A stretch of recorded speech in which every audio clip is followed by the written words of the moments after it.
Well, it's time once again to sit down with Tom Price. Tom, for how many years now has your organization, Our Towns, Our City, been in existence? Well, unofficially, we've been in existence since the 70s and 80s, 1970s and 1980s. Officially, as an organized not-for-profit group, since 2018. Mm-hmm. Now, it's just not Tom and I, but there's a number of other individuals in Sudbury, especially those who have been around for a few years, because we do have 60,000 of us who are over the age of 65. It's about that right now, yeah. And maybe a little higher. 50% of the population over the age of 50. Yeah. We're going to talk about roads for a bit here, but demographics. Demographics is something that social scientists look at and economists look at. Anyone who's looking at the future has to look at demographics because they're real and they exist. And we have people being born, people being died, and in between is that whole area where you take a look at, especially those people who are looking at those ready or able to take jobs, employment figures. So those are the ones struggling to survive. Yes, yeah. And it's getting more difficult to survive all the time. And we've even noticing that people are entering retirement actually owing money, owing their mortgages or other. So it's getting rather tight. But with respect to demographics, are we different from other sections of Canada or the world or whatever? No, the demographics has been dictated to us and to the industrialized world by the baby boom, followed by family planning. And any part of the industrialized world you go to, and that includes countries like China and the USSR, former USSR, which is now Russia, they're in the same fix that we are. So our demographics are at a stage now of reducing the skilled workforces. And that is a major problem to anything we try to do. Now, these would be people between, let's say, 18 and 55 in that area? Typically, they take from 15 to 65. Really? As the workforce. Okay. Well, you mean more people are going to have to work later in life? Absolutely, and it's already happening. Yeah. So this particular situation with respect to Sudbury, because we know what the figures are, but what should our political elite, if we can call them that, because sometimes they seem to be somewhat separated from the rest of us, what should they be looking at and considering? Well, they should be looking at not just the city debt. They should be looking at the city debt and the average debt, personal debt, of all of the people who will be paying taxes. Now, you have to understand that even though we have a population of about 170,000, only 75,000 of those are property owners who pay property tax. So they're the ones who have to carry the load. Mm-hmm. The other 80 to 90,000 residents are children, unemployed, people who are not interested in working. Mm-hmm. But the debt falls on that 75 to 80,000. Well, the mayor has stated, I think it was just believed last week, that this is being recorded, by the way, towards the mid part of July or summertime. But the mayor did say that really the secret is increasing the tax base. Now that seems to be, a pretty good objective, but how do you do that exactly? Well, the only way you increase the tax base, and you can talk about industrial, you can talk about mining, you can talk about whatever you want, but the only real increase to the tax base is to increase the number of homes, the number of people who have homes, because they are the consumers. They end up paying for everything. If you tax the manufacturing industry higher, well, that industry has no choice but to add that extra tax to the cost of their products. That ends up costing the consumer more. If you tax the grocery store higher, they have to add that to the cost of groceries. That goes back to the consumer again.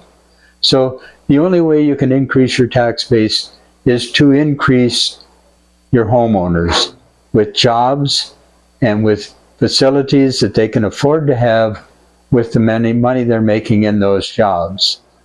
Now, we don't look at that. We don't consider the personal debt of anybody in our city. We only look at, oh, well, they've got jobs, they've got income, they've got investments, etc., etc. Well, that's fine and dandy, but they've also got the increased cost of living. And we talked in our last session about the roads. Well, I was at a meeting of our economic development group a few years ago, and they started the meeting by saying that we have a good news story for Greater Sudbury. We have the highest percentage of new vehicles in the province of Ontario. Really? So I asked the question. I said, well, how did you get here this evening? What do you mean? I said, well, did you drive out Lawrence Street? Yes. And you don't understand why we have the highest number of new vehicles? The roads are damaging and wrecking our existing vehicles. That's why it's high. That's costing our people a big cost of living. There's the situation that I think more people are becoming aware of, and that's the shave and pave certain sections of roads, which, I mean, we really appreciate driving on those certain sections of road that have been repaved, right? But what's the purpose? The rest of the road is still in bad shape. Yep. So why? Well, why not do the whole road? Well, because they want to spend the money elsewhere. Mm-hmm. And that's what they're doing right now. We're spending money on a second arena event center. We're spending money on a second art gallery. We're spending money on a 14th library instead of on the roads and the infrastructure that needs that money. So that's what happens when it's spendthrifts spending money foolishly where it's not needed instead of where it's needed. I understand it. Correct me if I'm wrong. I thought that there was a certain levy that was going to be put into roads, but I also read later on that perhaps half of that money raised by the levy could be put into these special projects. Is that correct? Yes and no. Yeah. We don't know what money from what levy goes to where. Mm-hmm. It all goes into one big pool of money, and they draw money where they think council wants it spent. Mm-hmm. Well, don't forget, the council unanimously approved both the new arena and the culture hub. Yeah. And there's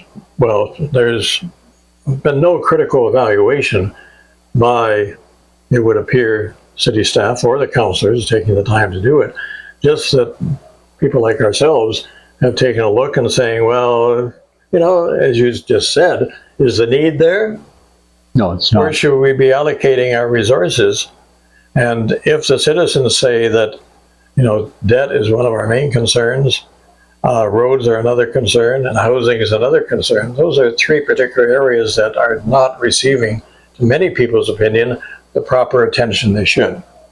Well, and for example, a need on the event center, okay? We're talking 5,800 seats for hockey games. Mm-hmm. Well, the average for the last 10 years attendance would have to be increased by 80% in order to fill those 5,800 seats. That's an 80% increase. That's almost double the attendance now. Right. And that's an average over 10 years. Yeah, but how about this event center? The event center is going to bring in huge crowds, and they're going to be coming from our catchment area, which you have done an evaluation of what the consultants have said is our catchment area. Doesn't seem to appear anyone south of the city. Is that correct? No one south of the city. Is that because they'd be going to Toronto or Casino Rama or wherever? I don't know. We've had two major consulting companies report on it, and they've both stated that our catchment area for the event center will be from Sudbury north to Hudson Bay and from the Quebec border to the east shore of Lake Superior, 387,000 square kilometers. Nothing south of Sudbury. Which is interesting. Even during the forest fire situation, very few people were brought here to Sudbury. Is that because we don't have the accommodations, or other communities are more accepting? Or We don't have the jobs to create the wealth. It's that simple. well, we've had, the situation over the years of economic boom and economic bust, and some periods of time there's been vacancies, significant vacancies, rental vacancies and housing vacancies, and then it goes the other way, and then we have shortages. Now, some of that's been created not locally, but through federal and provincial situations that have dictated that we wouldn't do too much in social housing and no real co-op housing. And it seems to be a concentration on building McMansions, which are not housing us ordinary folks. Well, housing is a difficult topic because we have the same population right now that we had in 1990, 170,000 people. Right. We housed them all. Yeah. Now, why do we have a housing shortage now? Has anybody looked at the reason? And I can tell you one of the reasons. There's a lot more single adult occupancy now than there was in those days. The typical family now supports 2 houses. One for the father when the children are with him, and one for the mother when the children are with her. That's right. And that's a huge increase. Well, we have a divorce rate of 50% or close to, Yep. so that's why you need the additional accommodations. Plus, young people leave and want their own. Now, they used to want their own spot. Now they have to live in the basement. Yep. If they're fortunate enough. The homeless situation, interesting, like communities like Peterborough, Kitchener-Waterloo, and others across the country have been more proactive. I know Councillor Perron went to Peterborough to look at their situation there, and very impressed. We came back and we haven't heard anything since. Are you surprised? I will say, Councillor Perron did tell me that it's important that we build new things because we haven't built something new in goodness knows how long. Well, what type of rationale is that? Faulty. That's spendthrift thinking. But do we, now we talked about, and I know Karen Pappen in a recent letter to the editor did a description between, I guess, a city that's is either one way or the other, right? They're either a municipal hub, a sort of a government hub, or they're just a service center. And I think that she mentioned that we're probably being closer to a service center community rather than a governing. Oh, definitely. We're not a local governance body of any sort. Like, well, for the amalgamation, we are in a sense. No. So we have to look after all these other communities. No, we don't, and they aren't. We hear that all the time. There's a lot of them, from the outlying people. We all know people from the outlying areas, and they are, I guess, depressed. So are the people in the city, in the city core. Our government is not taking care of the needs of Sudbury citizens. And that's, well, the road situation we were talking about is a good example. And that one, just before I forget, there was a road contractor came to town and did a method where you regurgitate basically the surface and then you reapply it again after adding some certain additives. There was a section done on the Kingsway. Yep. As a part of a pilot project. How's that holding up? Well, it's been out there for 2 winters. And there's no problems yet. And it's being used in other sections of the province. Yes. And our city, for some reason, decided that it wasn't working out, the trial program, so they stopped it. Normally, when you're doing a test on things or trials, don't you carry through to see how it's going to work out? Well, especially this was called a pilot project. Okay. And in my career over the years, I've been involved with a lot of mining and metallurgical pilot projects. We would never have run the pilot projects the way this was not run. You do not abort halfway through a pilot project, because as far as they did get, yes, they had some problems. They were able to sort them out and solve the problems and continue on. But then they got terminated. They got told, no, stop work. Was it because they were succeeding? And it would appear to be that way. Like, I've reviewed the report that was written by the city, and to be quite honest, the city of Sudbury should hang their head in shame, because that report was absolutely awful. And the company that did the hot in-place repaving or recycling, not only would he be able to reduce the cost by close to 70% in resurfacing our roads, the environmental savings in doing that are massive, because it's all done there. He doesn't have to truck from where they're shaving back to a reprocessing plant, then truck back to that road and put it down 2 months or 3 months later.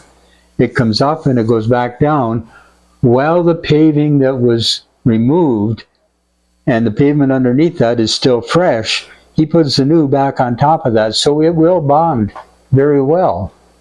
And I can show you pictures of delamination where if you wait 6 months, and quite often we wait a year or more Right. to put the surface layer on. Yeah. Well, you've just destroyed your ability, or 90% chance you've destroyed it, to have those two bond to each other. I understand that the contractor is willing to complete the project. Is that correct? Or Yes, he is. There is a legal action of some description. He's brought a legal action to get the courts to force Sudbury to allow him to finish the pilot project, which I would 100% support him on.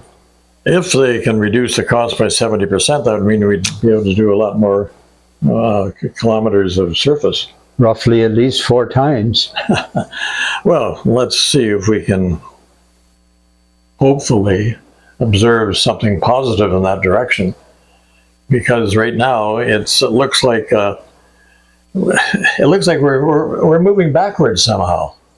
Well, and I hate to criticize the new CAO before she's had a chance to act, but her comments disturbed me considerably when she said that we may have to defer some maintenance and we may have to adjust preventative maintenance. Well, adjusting preventative maintenance says that you're going to let it rot. If you don't do preventative maintenance, you're going to let whatever you're not doing the maintenance on go to pieces and fail. Right. That's just a given. You don't even have to be an engineer or anything else. So if you don't maintain your health, guess what? You're going to die. Well, our city's dying. Well, you have to go downtown to certainly, I think, have that same feeling. But with respect to our new CAO, any one of the councillors or the mayor or the new CAO or anyone that the city wants to talk to us, we are available. You know, our advice is absolutely free. And, you know, for most of us of a certain age or younger slightly or older slightly, are probably not going to be around forever. Not really. What we're talking about, and we are, as older folks, have the responsibility because of the experience we've had, the mistakes we've made, some of the successes, you know, at the end of, you know, we've been in different areas of the world and even lived in certain parts of the country, so we've seen other things. And we're willing to share, and not adversarially, but just giving opinions and advice where it might have some value. Absolutely. So the other topics that we're going to be looking at over our series of discussions here, you might call them, Tom, you know, looking at as we've touched on, the new arena and our experiences there with the old arena. And they keep saying, oh, it's 72 years old. I guess we better tear it down. You know, I mean, if you look at the Memorial Hospital, for example, that's a fine older building that, you know, is being put to good use. How many other older buildings in town are being put to good use? But we were talking about that, talking about the library, of course, which we've done surveys. I'm chair of the CARP group, Canadian Association of Retired Persons, and at our meetings we ask questions. Almost 100% are in favor of keeping the Mackenzie Street Library. But the city, and this is interesting, they seem to go to consultants that are going to, or so-called experts, that are going to tell them what they want. In the case of the library and the arena, oh, these structures are near the end of their life. It's going to be cheaper to tear them down right now, right? But even when they get a consultant who tells them the truth, they go against it. For example, the event center. Yeah. PricewaterhouseCoopers said, no, Sudbury cannot afford an event center. There is no market in Sudbury for one. And they say that very clearly in their presentation. And I brought a portion of that presentation with me today. They said that in 2017. In 2024, we had Brisbane Brook Beenan, another consultant, tell us the same thing. There is no market for an event center. Okay? We're going ahead with it anyway. Well, why did we hire these people? In those two reports, there was 33 different jobs in other communities that they quoted as references. Not one of them, in both consultants' reports, none of them had a post-audit done, none of them had a benchmarking study done, and none of them had any reference to whether the projects were a success or not. In fact, one of the projects was referred to was a Lansdowne Arena event center in Ottawa, and they quoted it in their report as a precedent. Well, that project hasn't been built yet. It hasn't even been approved to go ahead yet. How could it be a precedent? And of course, then they looked at London, Ontario, which has a catchment area of Millions, basically. And so, we just don't think the job was done right. The analysis was conducted properly, and the need was not established. And something you have to do with anything in your life is establish needs. Now, a lot of people don't really do that. No. And wants sort of take over. And it would appear, and before we just sort of wrap up, we will get back to this in following episodes, but with respect to the environment, it really rather fascinates me that the city gets carried away on their so-called environmental goals and forget the enormous amount of CO2 that's going to be emitted by the new arena, if not some by the new culture hub as well too. Now, this is something that they seem to have blinders on that. Okay, by maybe 2050 we'll be okay, but it's been proven time and time again that restoring facilities is much more advantageous with respect to CO2 emissions, and even over a period of time with new, it's going to work out. No, it isn't. It's not going to be to your benefit. This comes back to our debt. If we go ahead with this event center, we're going to create an environmental debt of 500,000 or more tons of greenhouse gas emissions. That debt can only be repaired or repaid after we reach the net zero condition. Right. So we're accumulating a carbon dioxide, methane, everything else, debt, environmental debt, that can't be repaid before 2050. What degree of responsibility are we showing to our environment in doing so? And where are our environmentalists? This is well-known information. Anybody can calculate it. Like, you don't need a calculator even. You can do it manually if you know how to add. And yet, we're ignoring that and we're proceeding ahead on 500,000 tons of greenhouse gases to be emitted within 3 years. With these huge projects, meanwhile, the city is looking at us small employers, some small employer, and saying, what are you doing to reduce your carbon footprint?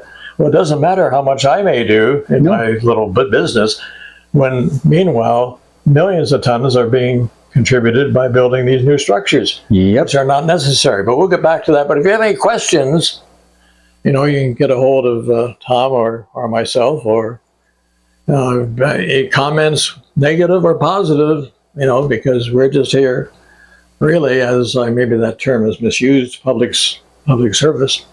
And if people have dissenting views with what we're saying, we're perfectly willing to sit down and discuss it with you. Yeah. And if we're wrong, we'll correct our position. We'll correct what we're saying. If you can show us where we're wrong and that we have not done the correct thing. And do not come forward and say, well, the experts at the city said, no. You do your homework and then come back to us and show us what we did wrong, and we will listen. I remember something just before we wrap up here. You remember the Bay of Pigs invasion when John Kennedy was president, and he did, after it was all over, he said, well, I guess my mistake was listening to the experts. Yep. So until next time, I'm going to walk away. The next time I'll walk back in, and we'll continue our discussion on the many issues, the civic issues that are of interest to our citizens, or at least should be. You got that right. Thanks, Tom. You're welcome. And thank you for listening to us. We're not grumpy old men. We're just old men.